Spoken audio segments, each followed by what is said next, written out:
कल हारवेली में क्लास चल रहा था, रात्रि क्लास था 25/9/66 का, पहले पेज के मध्यांत में बात चल रही थी कि आगे चल के पता चलेगा और ये चित्र अखबार में भी डालेंगे। सीढ़ी के चित्र की बात हो रही थी। कपड़े पर 8 चित्र भी छप जाएं तो बाबा मशीन बिलायत में भेज दें।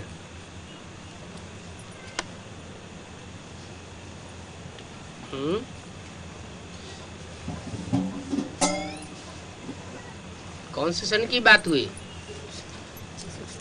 सन 66 की।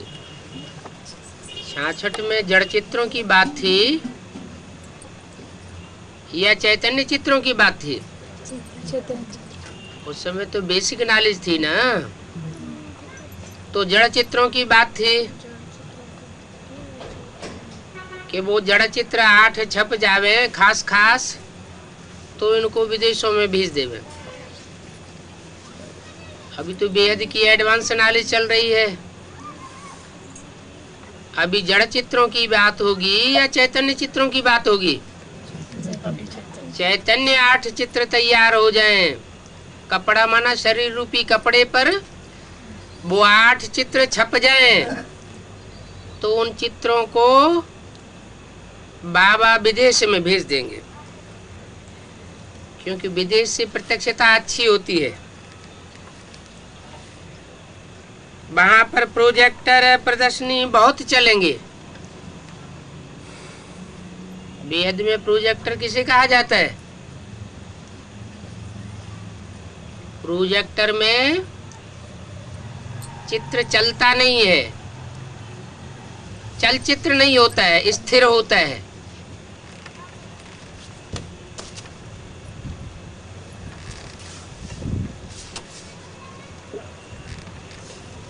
तो वो प्रोजेक्टर चित्र वो भी भेजेंगे और प्रदर्शनी के जो चित्र भेजेंगे वो भी भेजेंगे, वो भी बहुत चलेंगे। भारत भी तो बहुत बड़ा है ना, तो जो वॉरियर्स हैं उनको सारा दिन यही तात लगी रहे कि हम बाप को कैसे कैसे मदद करें। ट्रांसलाइट के चित्र भी बनवाएंगे।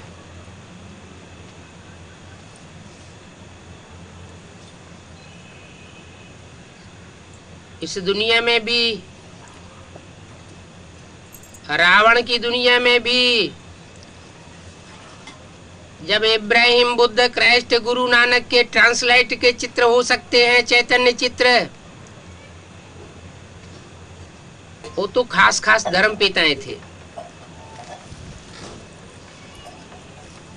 तो ब्राह्मणों की संगमी दुनिया में ऐसे ट्रांसलाइट के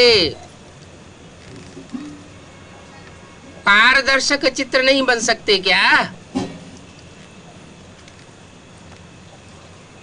बाप कहते हैं ये चित्र बन जाने चाहिए, बच्चों को जरूर मददगार बनना है। ट्रांसलाइट के भी चित्र बनावेंगे।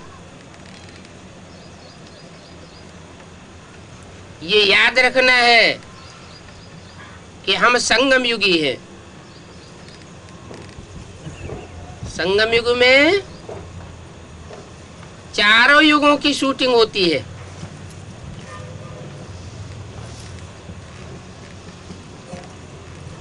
जो भी इब्राहिम, बुद्ध, क्राइस्ट, गुरु नानक आदि हैं, अथवा जो भी बड़े बड़े महात्माएं हुए हैं,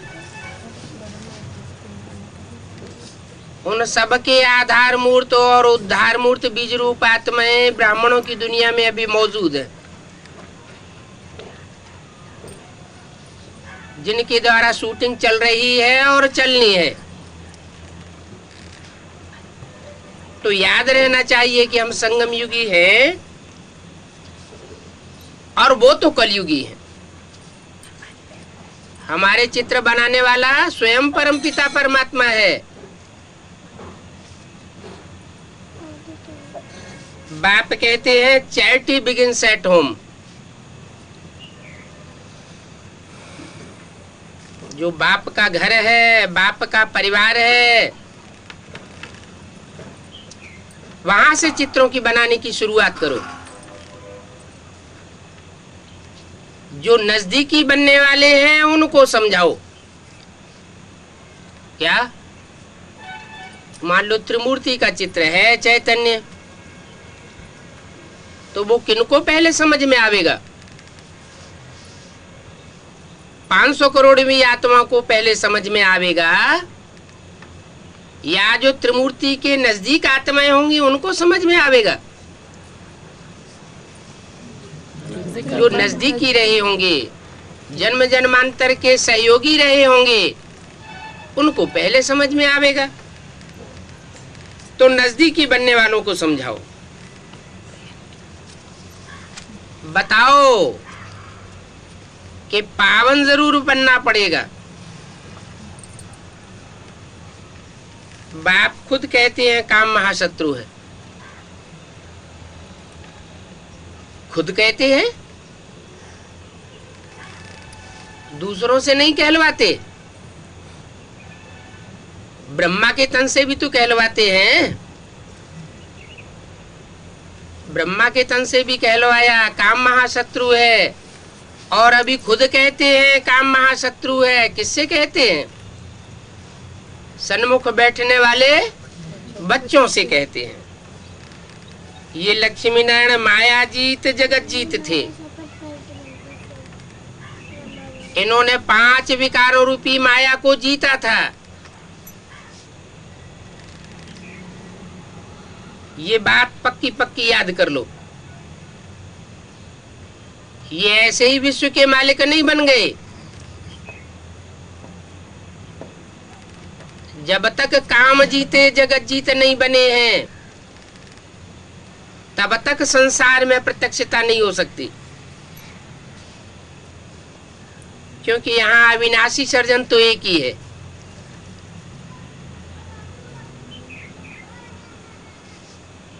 वो सर्जन होते हैं, उनका तो विनाश हो जाता है। ये अविनाशी सर्जन है,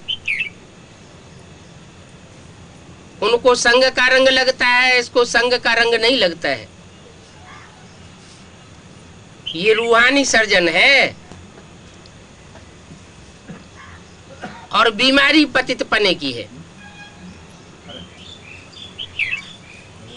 जो पतित पने की बीमारी वाले हैं, उनको ही आकर के पावन बनाते हैं।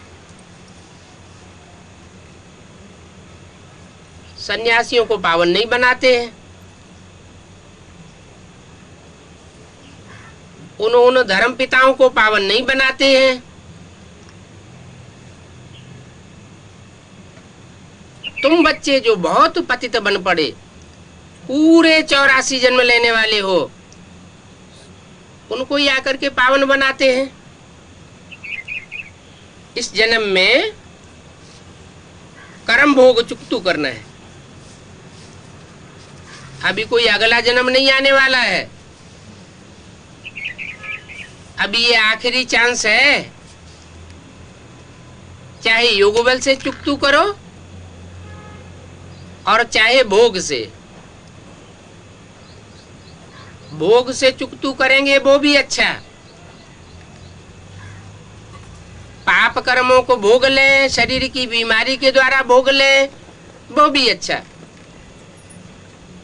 क्योंकि धर्मराज की सजाएं खाना, उसमें तो बहुत घाटा हो जाएगा। ये सौदा बड़ा सस्ता है। क्या? बाप की याद का सौदा बड़ा सस्ता है, और कोई बिरला व्यापारी ही ये सौदा करता है। इतना सस्ता सौदा होते हुए भी कोई सौदा क्यों नहीं करता? ये बातें अच्छी रीति धारण करो और खुशी में बने रहो। बाप तो बिंदी है,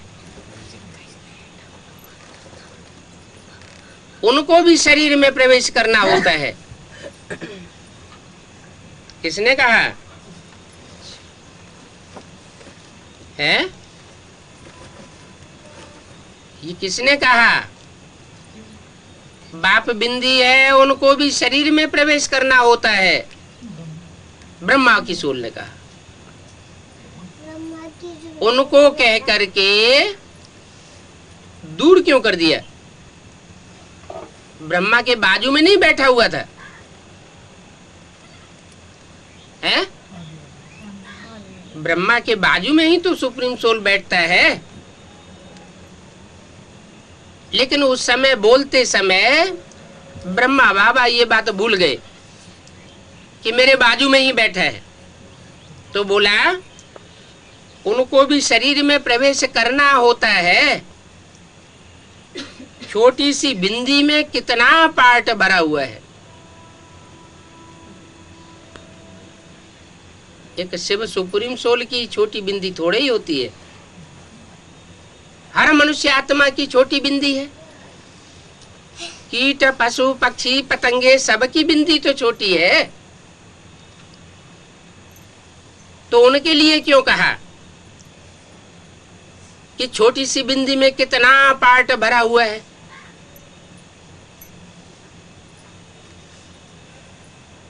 जो जितना ही सूक्ष्म होता है वो उतना ही पावरफुल होता है, और जितना ही पावरफुल होता है उतना ही ऑलराउंड पार्टधारी होता है।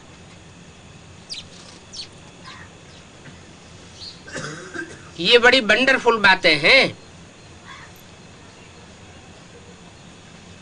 गीता का भगवान निराकार है। क्यों? ब्रह्मा के तन में आकर के गीता नहीं सुनाई क्या?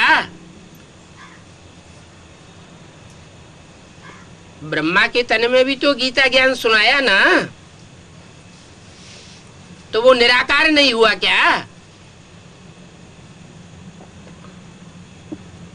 इसलिए निराकार नहीं हुआ कि ब्रह्मा का एक भी चित्र ऐसा नहीं है, एक भी फोटो ऐसा नहीं है जो क्राइस्ट, बुद्ध, गुरु नानक की तरह निराकारी स्टेज वाला हो। बिंदी बिंदी आत्माएं तो सब बिंदी है, निराकारी है। लेकिन जब वो शरीर में प्रवेश होके प्रत्यक्ष होती है तब कहा जाता है ये निराकारी है, ये साकारी है। साकारी स्टेज है और चेहरे की स्थिति वो स्पष्ट नजर आती है, और निराकारी स्टेज है और उन धर्म पिताओं की, क्योंकि पिता को बीज कहा जाता है। बीज माना निराकार। वो चेहरा अलग दिखाई पड़ता है। तो गीता का भगवान भी निराकार है।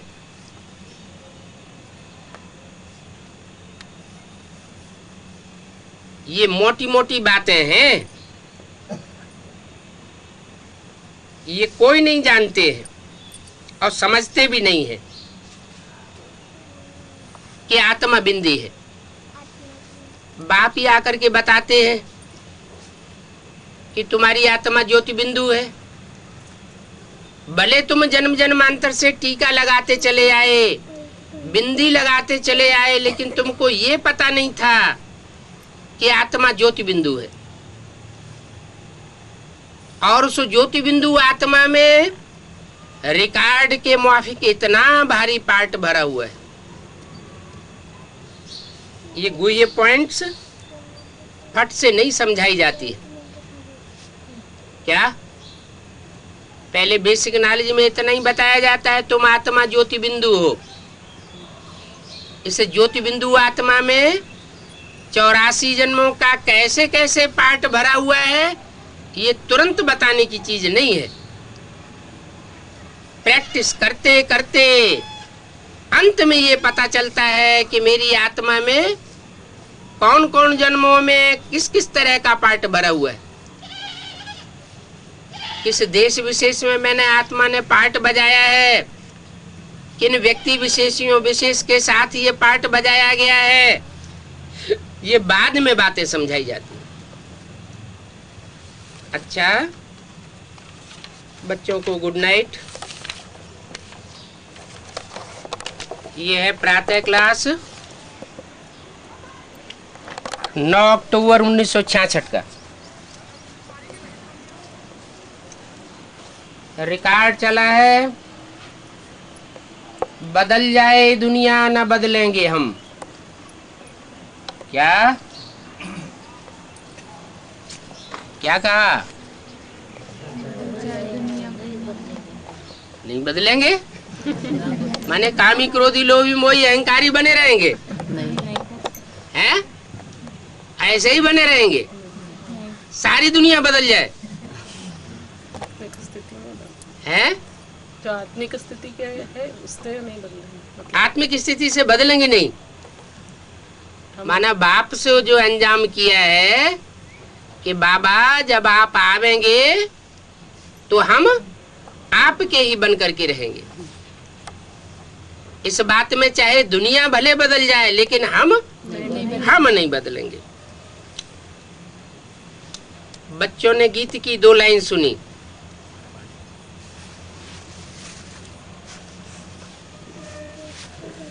उन्होंने तो गीत बनाई दिया है, गीत बनाने वालों ने गीत बनाई दिया है। जैसे कोई की सगाई होती है तो ये पक्का ही है कि स्त्री पुरुष कभी एक दो को छोड़ेंगे नहीं।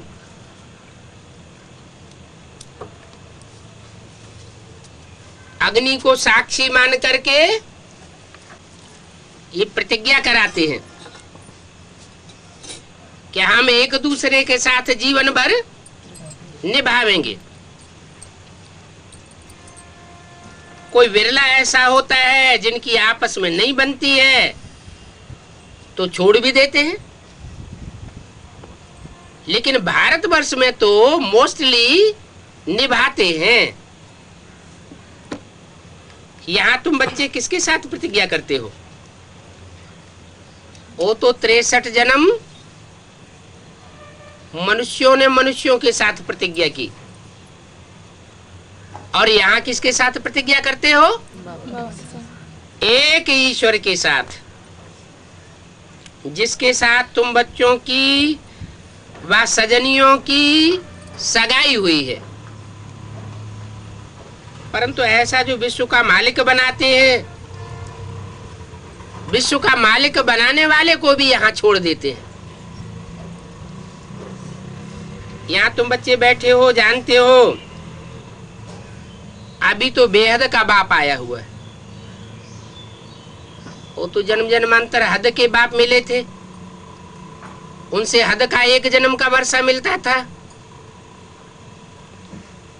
वो वर्षा भी सारे जीवन काम आए ना आए,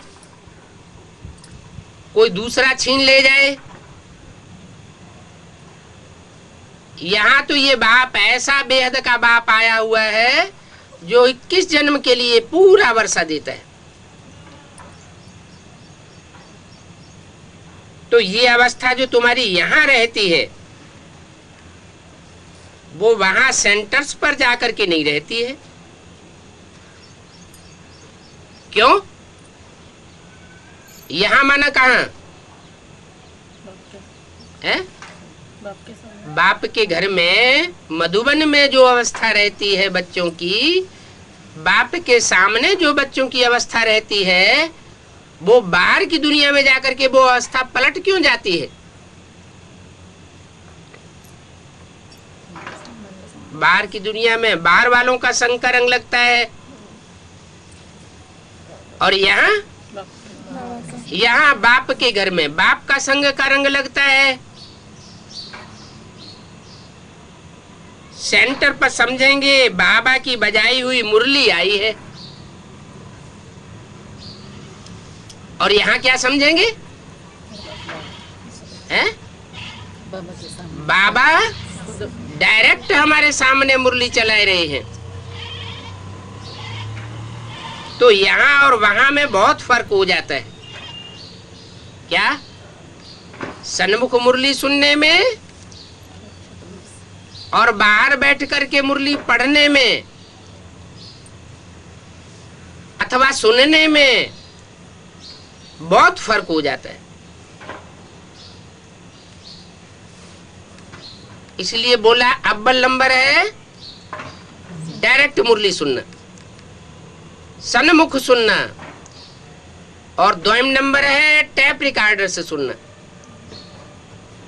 क्योंकि टैप रिकॉर्डर भी ज्यों का त्यों सुनाता है। शब्द शब्द ज्यों का त्यों सुनाता है। सिर्फ कमी क्या हो जाती है? हाव भाव की कमी हो जाती है, वाइब्रेशन की कमी हो जाती है, जो बाप की दृष्टि मिलती है वो दृष्टि की भी कमी हो जाती है। टैप रिकॉर्डर से दृष्टि भी नहीं मिलेगी, वाइब्रेशन भी नहीं मिलेगा। अच्छा,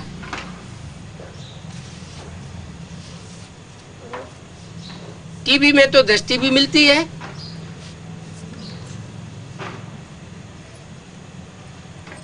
हाव भाव भी मिलता है। फिर सन्मुख में और टीवी में क्या अंतर पड़ता है? वाइब्रेशन डायरेक्ट नहीं मिलेगा।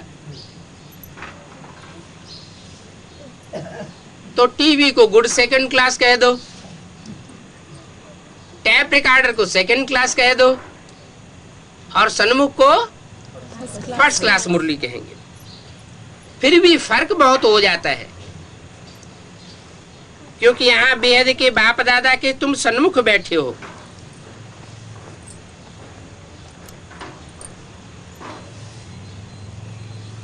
अगर ये बात तथाकथित ब्राह्मणों को सुनाई जाए तो क्या जवाब देंगे?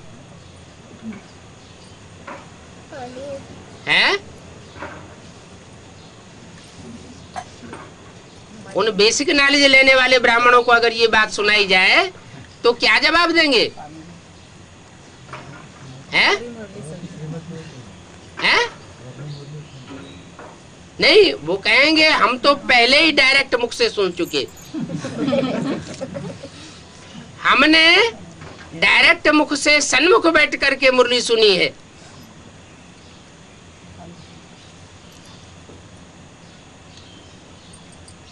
और तुमको हमसे सुनना चाहिए। क्यों?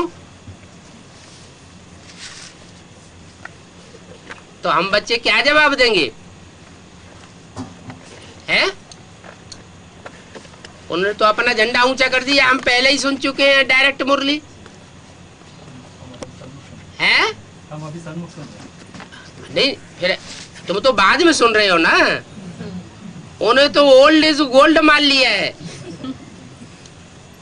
वो कहेंगे हमने ओल्ड सो गोल्ड मान लिया है। तुम तो बाद का बचा खुचा तमो प्रधान मान ले रहे हो, क्योंकि ज्ञान भी पहले सतो प्रधान होता है, फिर सतो सामान्य, फिर रजो, फिर तमो। दुनिया की हर चीज सतो रजो तमो से गुजरती है। तो वो तो अपना झंडा ऊंचा कर देंगे, फिर क्या करोगे? मुंह लटकाए लोगे? हैं? हाँ, आप कहेंगे हमने यज्ञ के आदि में डायरेक्ट बाप से सुना था, और जो आदि में सुना सो अंत में भी सुन रहे हैं। आदि में भी हमने फर्स्ट क्लास माल लिया था, और अंत में भी फर्स्ट क्लास माल हम ले रहे हैं। तो अपना झंडा नीचा नहीं करना चाहिए, नशा रहना चाहिए कि हम डायरेक्ट बाप से सुनते हैं। उन्होंने तो फिर भी माँ से सुना। किससे सुना? माँ के स्वरूप, नाम ही था ब्रह्मा, बड़ी माँ। माँ से तो वर्षा नहीं मिलता, और हम जिससे सुनते हैं वो डायरेक्ट बाप सुनाता है। जो भी ज्ञान रतन हमको सुनाता है वो ज्ञान रतन जन्म जन्मांतर के लिए स्थूल रतन बन जाएंगे। क्योंकि यहाँ जितना जो ज्ञान रत्नों को धारण करता है वो धारण करने वाला बड़ा बनता है। यहाँ बड़े और छोटे की क्या पहचान? वहां बेसिक नॉलेज में तो बड़े और छोटे की यह पहचान कि जो पुराना ज्ञान में चल रहा है वो बड़ा है, दीदी दादी दादा है। और यहाँ बड़ा कौन? जो ज्ञान में बड़ा, धारणा में बड़ा, सो बड़ा ठहरा।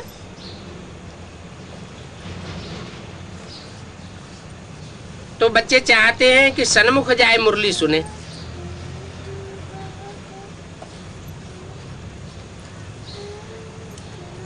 क्या? कहाँ जाए? हैं? कहाँ जाए मुरली सुने? मधुबन में जाए, डायरेक्ट मुरली सुने। यहाँ बच्चों की बुद्धि में कि बाबा आया कि आया। जैसे और सत्संग होते हैं ना, वहां वो समझेंगे फलाना स्वामी आया, स्वामी जी आया, महात्मा जी आया। परंतु वहां तो ख्यालात भी सबकी एक जैसी नहीं होगी। कईयों का तो बुद्धियों को और तरफ भटकता रहता है। कोई को पति याद आवेगा, कोई को संबंधी याद आवेगा। बुद्धियों को एक गुरु के साथ भी टिकता नहीं है। कोई विरला होगा, विरला भक्त होगा जो स्वामी जी की याद में बैठा होगा।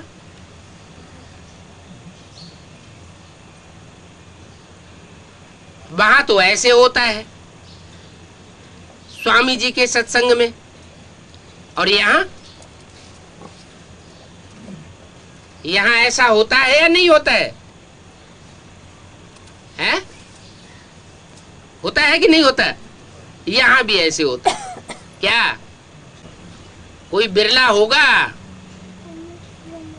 जो सन्मुख बैठ करके पूरी याद में रहता होगा?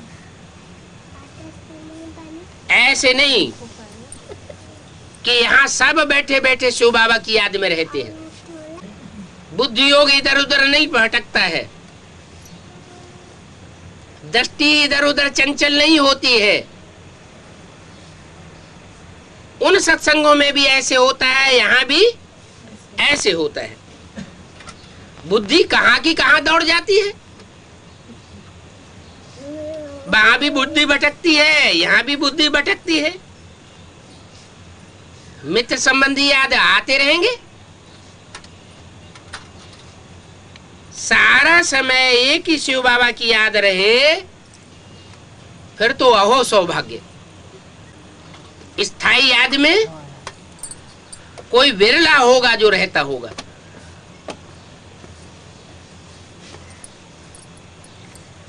जो यहाँ बाप के सन्मुख बैठते हैं उनको तो बहुत खुशी रहनी चाहिए,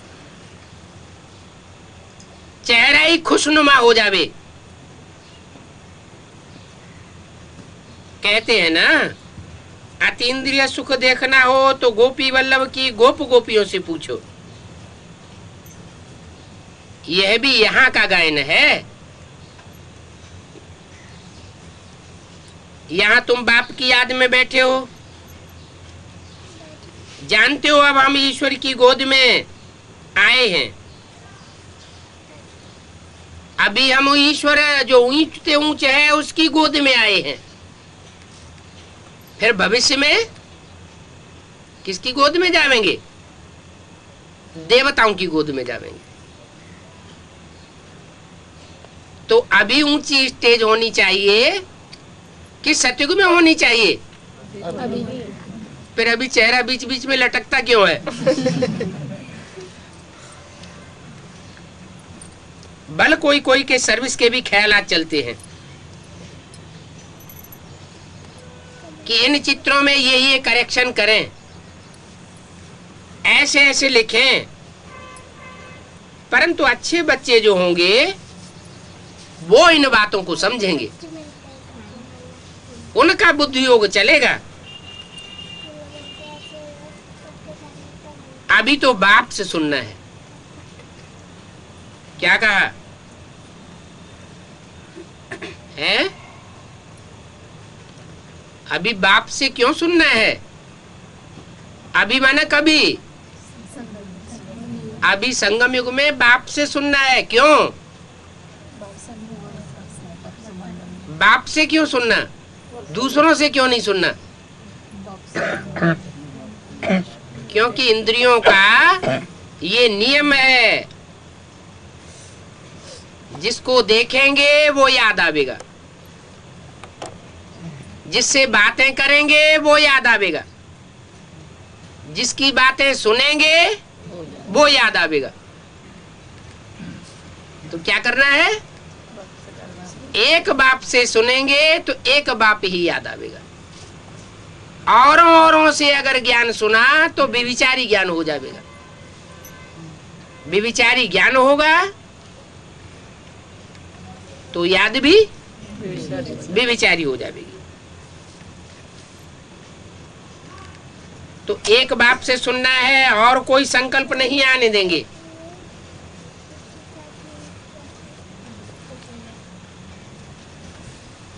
बाप ज्ञान रत्नों से झोली भरने के लिए आए हैं। क्या? हाँ, वो लौकिक बाप तो नोटों से झोली भर देंगे, प्रॉपर्टी से भर देंगे। ये बाप सिर्फ ज्ञान रत्नों से झोली भरते हैं। तो पेट भरता है या पीठ से लग जाता है? हैं? कहते हैं प्रैक्टिकल में तो कुछ मिलता नहीं, बातों बातों से कहीं पेट भरता है? हैं? बुद्धि रूपी पेट क्यों भरता है? उस दुनिया में कोई बातें बनाए। आज के नेताएं लोग बहुत बातें बनाते हैं, धर्मगुरु लोग बहुत बातें बनाते हैं। तो पेट भरता है या पीठ से लग जाता है? पब्लिक का क्या हाल हो रहा है? हैं? अरे पब्लिक की खुशी बढ़ रही है या घट रही है? घट रही है। बुद्ध रूपी पेट पीठ से चिपकता जाता है। और बाप ऐसा क्या सुनाते हैं जो खुशी बढ़ जाती है? हैं?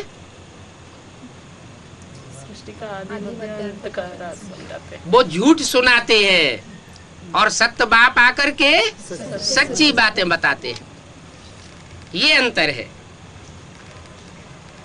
बाप ज्ञान रत्नों से झोली भरने आए हैं तो बाप से ही बुद्धि का योग लगाना है।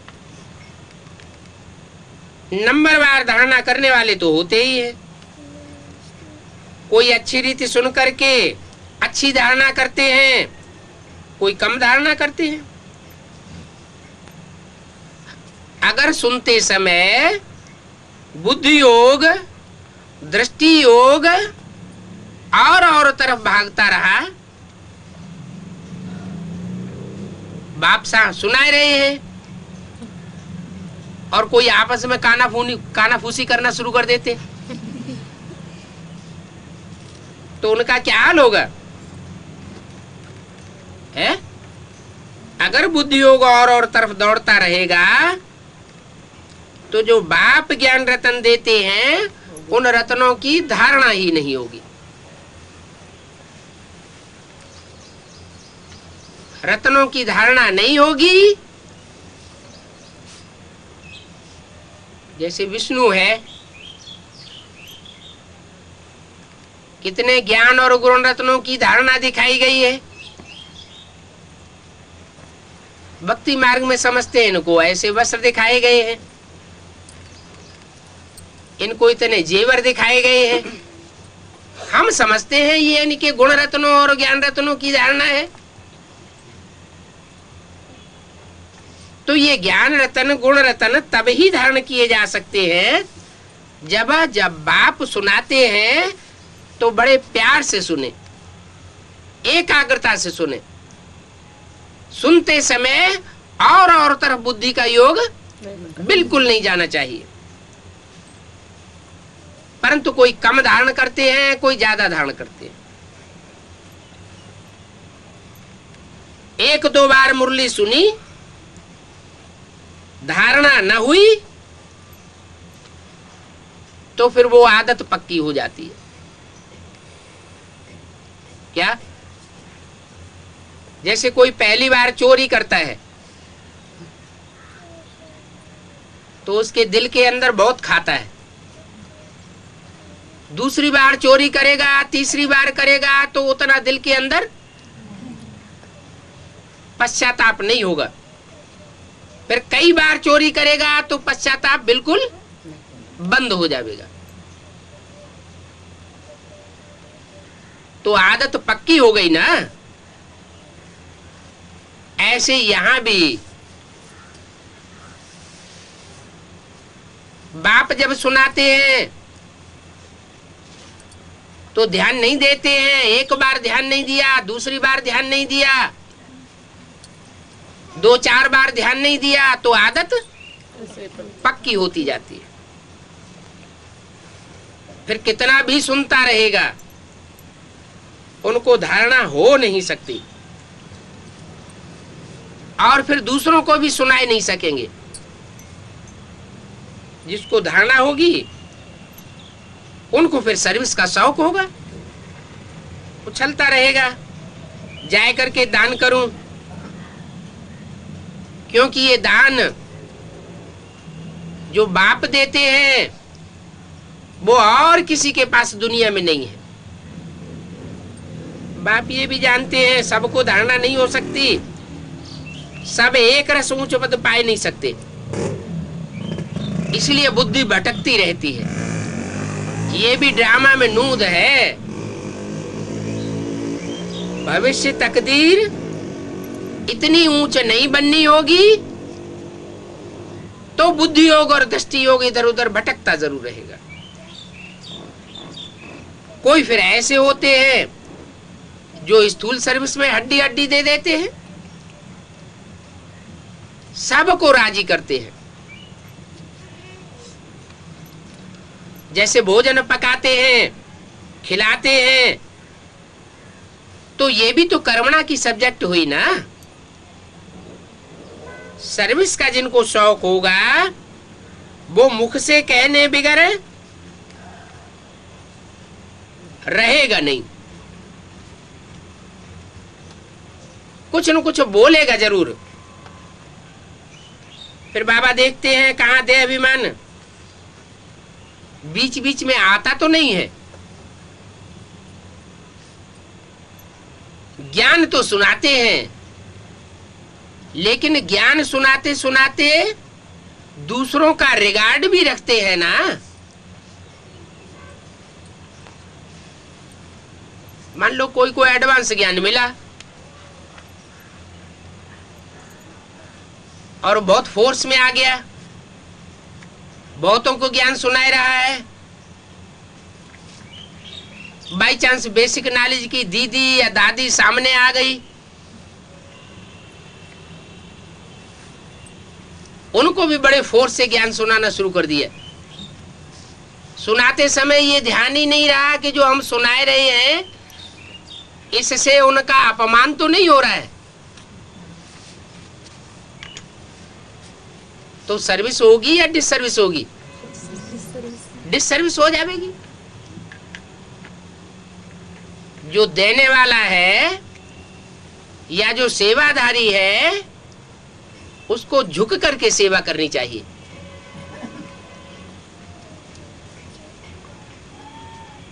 सेवा में अगर अहंकार आ जाता है, बड़प्पन आ जाता है, तो सेवा नहीं हो सकती।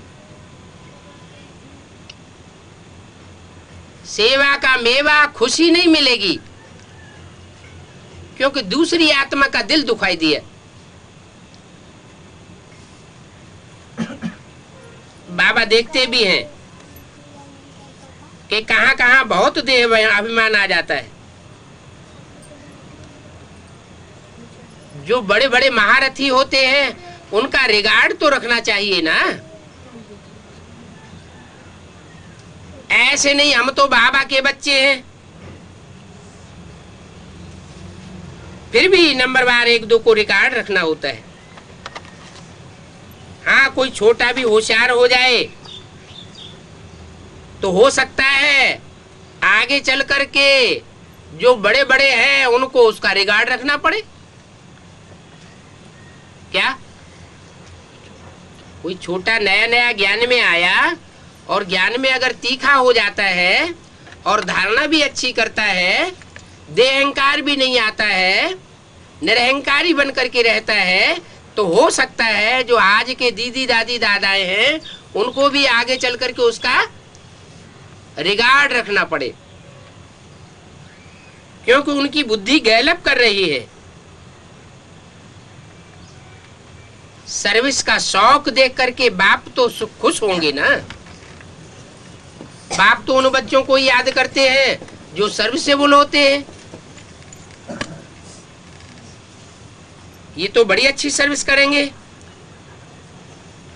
सारा दिन प्रदर्शनी पर समझाने की प्रैक्टिस करनी चाहिए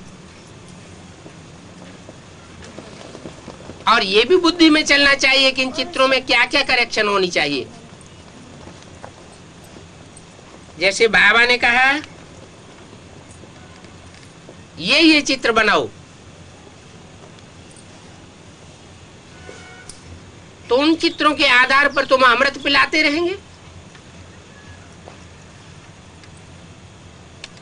वो कहते हैं हमको मूत दो, बिख दो, क्योंकि मूत पलीती मनुष्य होते हैं। बाप तो कहते हैं बच्चे तुम्हारा ये अंतिम जन्म है,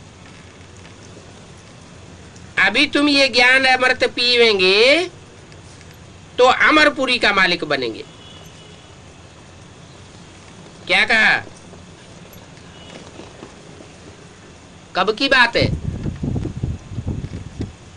हैं? ये मुरली कब की है? 66 की है।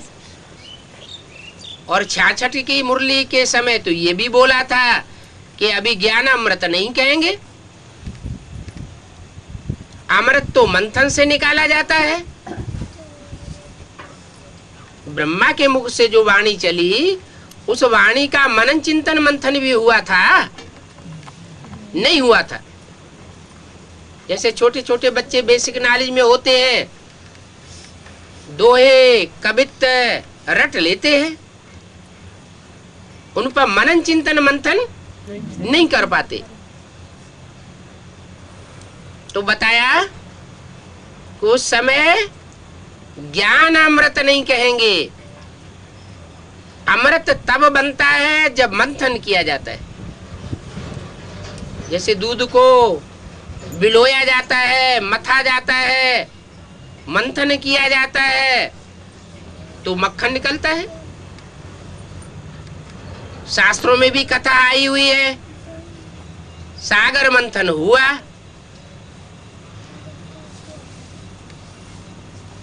तो इसका क्या मतलब हुआ? सागर कौन सा? ज्ञान का सागर। जो भी ज्ञान का सागर ने ब्रह्मा मुख से ज्ञान दिया है, उस ज्ञान सागर का जब तक मंथन न हो एक एक महावाक्य का, तब तक वो अमृत नहीं बन सकता। अमृत बनता है और वो अमृत पीवेंगे तो अमरपुरी के मालिक बनेंगे। नहीं तो उस समय ब्रह्मा सरस्वती भी अमृत पीते थे क्या? पीते थे? है? नहीं पीते थे। अच्छा, दीदी दादियों के सामने ये बात कहना। क्या है? क्यों राधे मम्मा और दादा लेखराज ब्रह्मा ज्ञानम अमृत नहीं पीते थे?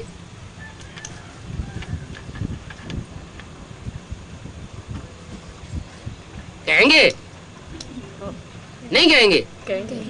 अभी तो समझा सकते हैं ना, बात तो समझ में आ गई ना कि देखो मुरली में तो ऐसे ऐसे बोला है कि अभी ज्ञान अमृत नहीं कह सकते, जब मनन चिंतन मंथन करेंगे एक एक पॉइंट का, तो उसको क्या कहेंगे? ज्ञान अमृत। तो वो उस समय अमृत रस नहीं निकला था, सागर का मंथन नहीं हुआ था। भले 65 में मम्मा ने शरीर छोड़ दिया, बाबा ने शरीर छोड़ दिया, लेकिन वो अमरपुरी के मालिक नहीं बन सके, शरीर छूट गया। और तुम बच्चे तो अमरपुरी के मालिक बनते हो। कैसे?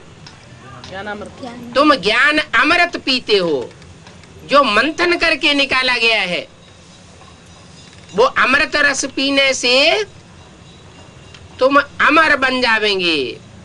कैसे अमर बन जावेंगे? कि माया तुमको मार नहीं सकती। क्या? अनिश्चय बुद्धि बनाए नहीं सकती। अमरनाथ के बच्चे सब अमर बने होंगे।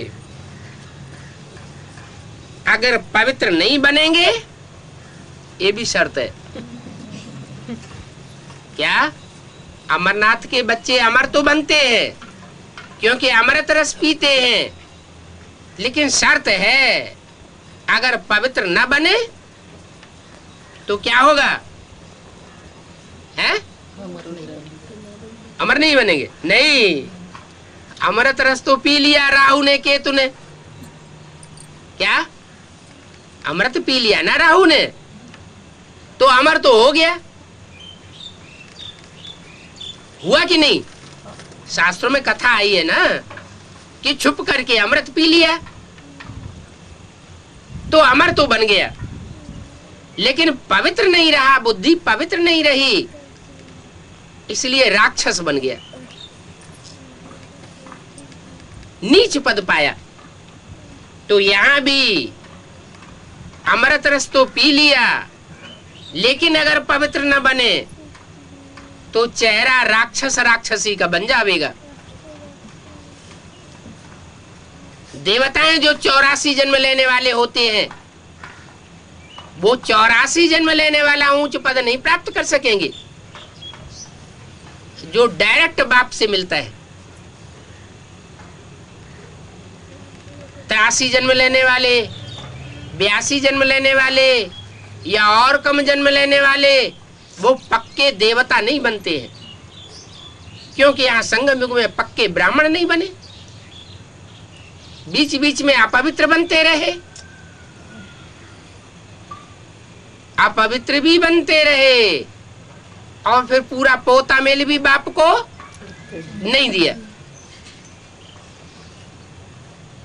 तो बाप कहते हैं साफ का खपन हो जाएगा। बाबा ने समझाया है, अब ब्राह्मण देवता क्षत्रिय धर्म की स्थापना हो रही है। कौन कौन से धर्मों की? ब्राह्मण धर्म भी बन रहा है, और जो ब्राह्मण बनते बनते फेल हो जाते हैं, वो क्षत्रिय बन जाते हैं, और जो ब्राह्मणत्व को भी पार करके पक्के बन जाते हैं, वो देवता बन जाते हैं। तो देवता धर्म भी यहाँ स्थापन हो रहा है, कच्चे पक्के ब्राह्मण भी यहाँ बन रहे हैं। जो फेलियर हो जाते हैं सो क्या बनते हैं? क्षत्रिय बनते हैं। 3 धर्मों की स्थापना हो रही है।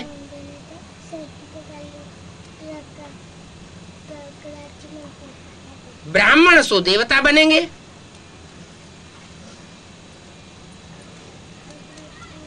प्रजा भी तो ढेर बननी है ना।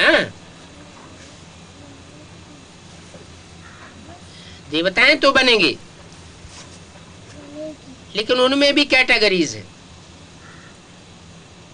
कोई महाराजा बनेंगे, कोई राजा बनेंगे, कोई रानी बनेंगे, कोई राजघराने में उच्च पद पाने वाले प्रिंस प्रिंसेस बनेंगे, कोई प्रजा बनेंगे। प्रजा में भी कैटेगरीज, कोई फर्स्ट क्लास साहूकार प्रजा बनेंगे, कोई सेकंड क्लास बनेंगे, तो कोई थर्ड क्लास, कोई फोर्थ क्लास प्रजा बन पड़ेंगे। क्योंकि प्रजा भी तो ढेर बननी है ना।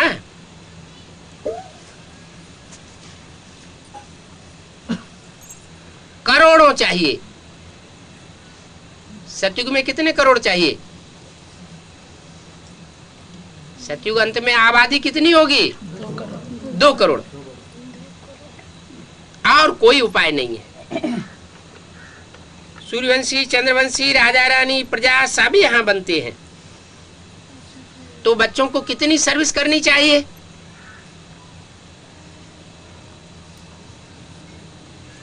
पर्सनल सेवा करेंगे, एक बैठे एक को समझावेंगे तो उनको दृष्टि का भी फोर्स मिलेगा, वाइब्रेशन का भी फोर्स मिलेगा,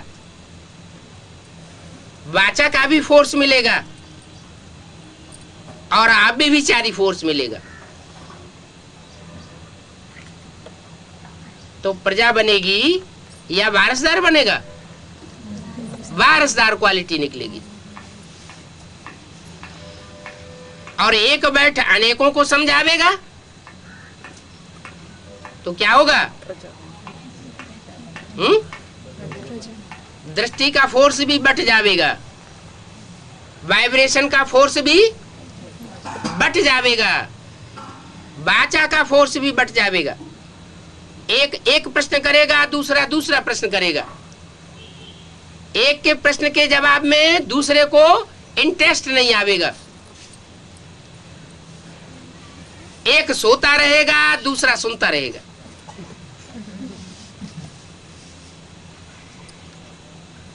तो आज के साधु संत महात्मा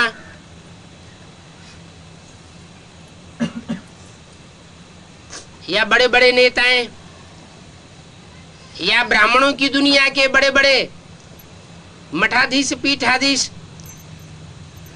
पैसा इकट्ठा करने के लिए हुजूम को ज्ञान देते हैं। बाप कहते हैं ये हुजूम की पब्लिक इकट्ठा करने की दरकार नहीं है। मैं तो अपने परिवार के बच्चों को पढ़ाता हूं। बाहर की दुनिया को, लोगों को इकट्ठा करके अनेकों को बैठ करके एक साथ नहीं सुनाना चाहिए।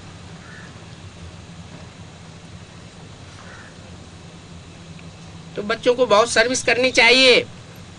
बच्चों की बुद्धि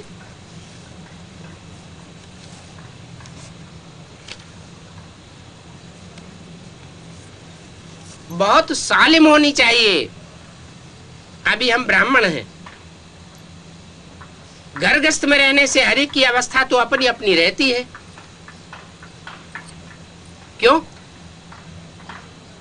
जब सभी घर गृहस्थ में रहते हैं तो एक जैसी अवस्था रहनी चाहिए। अलग अलग प्रकार की अवस्था क्यों हो जाती है? बल अवस्था नीचे ऊपर होती है तो भी घर बार छोड़ना नहीं है। बाप कहते हैं बल घर में रहो, परंतु बुद्धि में यह निश्चय रखना कि ये पुरानी दुनिया सब खत्म हुई पड़ी है। अभी हमारा तो बाप से काम है। भले हम घर गृहस्थ में रहते हैं तो भी ये घर गृहस्थ के जो भी संबंधी हैं वो अंत तक हमारा साथ नहीं देंगे। हमारा तो सिर्फ एक बाप, दूसरा न कोई, ये भी जानते हैं। कल पहले जिन्होंने ये ज्ञान लिया होगा वो ही लेंगे। सेकंड बाय सेकंड हूबहू रिपीट हो रहा है। आत्मा में इन बातों का ज्ञान तो रहता है ना। बाप के पास भी ज्ञान है तो तुम बच्चों को भी बाप जैसा बनना है। पॉइंट्स को धारण करना चाहिए। ऐसे तो नहीं कि सारे ही पॉइंट्स एक साथ समझाए देवेंगे। कुछ अभी समझावेंगे, कुछ बाद में समझावेंगे। जो भी पॉइंट समझाए जाते हैं वो पकड़ना चाहिए। बुद्धि में रहना चाहिए कि विनाश सामने खड़ा है। ये वो ही महाभारी महाभारत लड़ाई है। सत्युग त्रेता में कोई लड़ाई नहीं होती। तो बाद में जब बहुत वर्ग हो जाते हैं, बहुत धर्म हो जाते हैं, तो लड़ाइयां शुरू होती हैं। क्योंकि पहले पहले आत्माएं सतो प्रधान उतरती है, तो लड़ाई झगड़े की बात ही नहीं। फिर बाद में सतो रजो तमो में आती है। जब तामसी बनती है तो आपस में लड़ती है। ये सब बातें बुद्धि में रखना है। बुद्धि में रखेंगे तो शूटिंग पीरियड में भी कैसे कैसे सतो प्रधान सतो सामान्य रजो और तमो बनते हैं, वो बात भी बुद्धि में आवेगी। बेसिक नॉलेज लेते हैं तो भी आदि में सात्विक, मध्य में रजो प्रधान, अंत में तमो प्रधान बन जाते हैं। एडवांस नॉलेज लेते हैं तो भी जब पहले पहले निश्चयवान बनते हैं तो सतो प्रधान होते हैं। फिर बाद में दूसरों के संग के रंग में आते आते रजो प्रधान से तमो प्रधान बन जाते। एक की बातें सुनते सुनते औरों का भी असर होता जाता है। तो अभी देखो कैसे राजधानी स्थापन हो रही है। यहां बैठे हो, बुद्धि में रखना है कि शिव बाबा आकर के हमको खजाना देते हैं। जिसको बुद्धि में धारण करना है, जो अच्छे अच्छे बच्चे होते हैं वो क्या करते हैं? हैं? बाप जो खजाना देते हैं उस समय अच्छे अच्छे बच्चे जो होते हैं वो क्या करते हैं? पूरा स्वीकार करते हैं? पूरा ही स्वीकार करते नोट्स लेते हैं। क्या? नोट करते हैं, नोट्स लिखते हैं। नोट लिखना अच्छी बात है। खास खास बातों को जो अच्छी लगे उनको नोट करना चाहिए। जो नोट करेंगे तो उनकी बुद्धि में टॉपिक्स आते रहेंगे। आज हम इस टॉपिक पर समझावेंगे। बाबा कहते हैं हमने तुमको कितना खजाना दिया, जितना खजाना दिया उसको रिजर्व करके नहीं रखा क्या? सत्युग त्रेता में तुम्हारे पास अथाह धन था, फिर वाम मार्ग में जाने से कम हो गया। क्यों? कारण तो बताया, क्यों कम हो गया? वाम मार्ग क्या होता है? काम के बरखिलाफ हैं? श्रीमत से बरखिलाफ करते। वाम मार्ग माना उल्टे हाथ की तरफ। जो भी झाड़ के चित्र में बाईं ओर के धर्म है वो सब बेविचारी धर्म है, और दाईं ओर के जितने भी धर्म हैं, जो भी डालियां हैं, वो सब ब्रह्मचर्य को महत्व देने वाली है। जैसे बौद्ध धर्म, संन्यास धर्म, सिख धर्म, आर्य समाज, ये ब्रह्मचर्य को महत्व देने वाले हैं।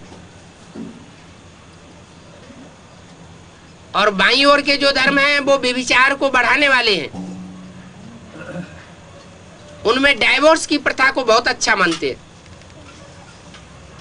ज्यादा से ज्यादा बच्चे पैदा करने को भी बहुत अच्छा मानते हैं। कोई कोई देश में तो ऐसा नियम बना है, जो ज्यादा बच्चे पैदा करेगा तो उसको इनाम मिलेगा।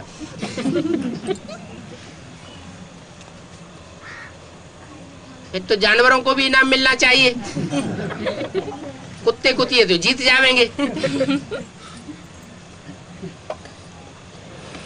बाप कहते हैं तुम्हारे पास जो अथाह धन था वो वाम मार्ग में जाने से तुमको खत्म हो जाता है, खुशी भी कम हो जाती है। धन बहुत होता है तो खुशी बहुत होती है, धन कम हो जाता है तो खुशी उड़ जाती है। तो यहां भी ये ध्यान रखना है क्या कि औरों के संसर्ग संपर्क में हम जास्ती ना आवे, चाहे दृष्टि का संसर्ग संपर्क हो, चाहे वाचा का संसर्ग संपर्क हो, चाहे कर्मेंद्रियों का संसर्ग संपर्क हो। अगर औरों के संपर्क संसर्ग में आते रहेंगे तो रिजल्ट क्या होगा? हमारी जो धारणा है वो नष्ट हो जाएगी, व्यभिचारी बन जाएंगे।